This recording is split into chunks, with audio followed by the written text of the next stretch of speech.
Welcome day 27 of 90 winter or clean bulk series. ನಂಗೆ ಜಿಮ್ದಾಗ ಬಹಳಷ್ಟು ಬಿಗಿನರ್ಸ್ ಕೇಳ್ತಾರ, ಅಣ್ಣ ನಾವು ವೇ ಪ್ರೋಟೀನ್ ಯೂಸ್ ಮಾಡ್ಲಿ ಏನ್ ಬೇಡ, ಅದು ಸೇಫ್ ಇರ್ತದೇನಿಲ್ಲ, ಅದ್ರದ್ದು ಏನು ಸೈಡ್ ಎಫೆಕ್ಟ್ ಅವ, ಅದು ಕಂಪಲ್ಸರಿ ಯೂಸ್ ಮಾಡಬೇಕೆ ಏನಂತ ಕೇಳ್ತಾರ. ಹಿಂಗ್ ಬಹಳಷ್ಟು ಡೌಟ್ ನಂಗೆ ಕೇಳ್ತಾರ. ಫಸ್ಟ್ ಆಫ್ ಆಲ್ ತಿಳ್ಕೊರಿ, whey protein is nothing but it is a source of protein. ಇದಕ್ ನಾವು ಯಾಕೆ ಯೂಸ್ ಮಾಡ್ತೀವಿ ಅಂದ್ರೆ ಇದ್ರ ಒಂದ್ ಸ್ಕೂಪ್ ಒಳಗ ಬಹಳಷ್ಟು ನ್ಯೂಟ್ರಿಷನ್ ಇರ್ತದ.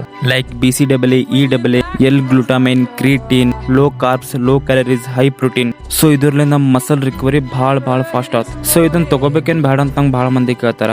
ಒಂದ್ ಮಾತು ತಿಳ್ಕೊರಿ, ಇಫ್ ನಿಮ್ದು per day protein intake goal 100 ಅದ ಅಂದ್ರ ನಿಮಗ್ ನಿಮ್ದು ಹೋಮ್ ಫುಡ್ ಲಿಂದ 100 ಗ್ರಾಮ್ ಪ್ರೋಟೀನ್ ಇಂಟೇಕ್ ಆಲತ್ತಂದ್ರ there is no need of whey protein. Whey protein just ನಿಮ್ ಪ್ರೋಟೀನ್ ಇಂಟೇಕ್ ಸಲಕದ. ನಿಮ್ಗೆ ಆರಾಮ್ ಸರಿ ನಿಮ್ದು ಹೋಮ್ ಫುಡ್ ಲಿಂದ ಆರಾಮ್ ಸರಿ 100 ಗ್ರಾಮ್ ಪ್ರೋಟೀನ್ ಇಂಟೇಕ್ ಆಲತ್ತಂದ್ರ there is no need of whey protein. And ನಂಗೆ ಇದು ಬಿಗಿನರ್ಸ್ ಕೇಳಿನ ಮಕ್ ನಾವ್ರಿಗೆ ಒಂದೇ ಅನ್ಸರ್ ಹೇಳ್ತಾ, ಜಿಮ್ ಅಂದ್ರೇನು, ಜಿಮ್ನಾಗ ಯಾವ ಮಸಲ್ಗ ಯಾವ ವರ್ಕೌಟ್ ಹಿಡಬೇಕು ಅದು ತಿಳ್ಕೊ, ಮತ್ ನಿಮ್ ಮನೆಗೆ ಏನ್ ಊಟ ಮಾಡ್ತಿ ಅದ್ರೊಳಗೆ ಏಟ್ ನ್ಯೂಟ್ರಿಷನ್ ಅದು ತಿಳ್ಕೊ. ನ್ಯೂಟ್ರಿಷನ್ ಅಂದ್ರೇನು, ಕ್ಯಾಲರೀಸ್ ಅಂದ್ರೇನು, ಕಾರ್ಬ್ಸ್ ಅಂದ್ರೇನು, ಇದ್ರ ಬಗ್ಗೆ ಎಲ್ಲ ಸ್ಟಡಿ ಮಾಡಿ, ಜಿಮ್ ಬಗ್ಗೆ ಎಲ್ಲ ಸ್ಟಡಿ ಮಾಡಿ ಅವಾಗ ಒಂದು ವೇ ಪ್ರೋಟೀನ್ ತೊಗೊಂಬೋದು ಡಿಸಿಷನ್ ಇತ್ತಂದ್ರೆ ಅವಾಗ ತಗೋ. ಮತ್ತು ಇನ್ನೊಂದು ಅದರಿಂದ ಏನು ಸೈಡ್ ಎಫೆಕ್ಟ್ ಇಲ್ಲ.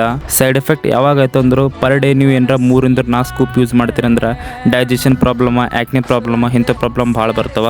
ಸೊ ಅದಕ್ಕೂ ಲಿಮಿಟ್ನಾಗ ಯೂಸ್ ಮಾಡಬೇಕು. ಪರ್ ಡೇ 1 ಸ್ಕೂಪಿಂದ 2 ಸ್ಕೂಪೇ ಲಾಸ್ಟ್. ಆ್ಯಂಡ್ ಇನ್ನೊಮ್ಮೆ ಹೇಳ್ತೀನಿ, ನಿಮ್ಗೆ ಹೋಮ್ ಫುಡ್ಲಿಂದು ಪ್ರೋಟೀನ್ ಇಂಟೇಕ್ ಫುಲ್ ಆಗ್ತದಂದ್ರೆ there is no need of whey protein. I hope ನಮ್ಮ ಜಿಮ್ ರಾಟ್ಗಳಿಗೆ ಅಂಡರ್ಸ್ಟ್ಯಾಂಡ್ ಆಗಬೇಕು. ಸೊ ಇವತ್ತಿಗೆ ಇಷ್ಟೇ, ನಾಳೆ ಸಿಗೋಣ, ಬಾಯ್.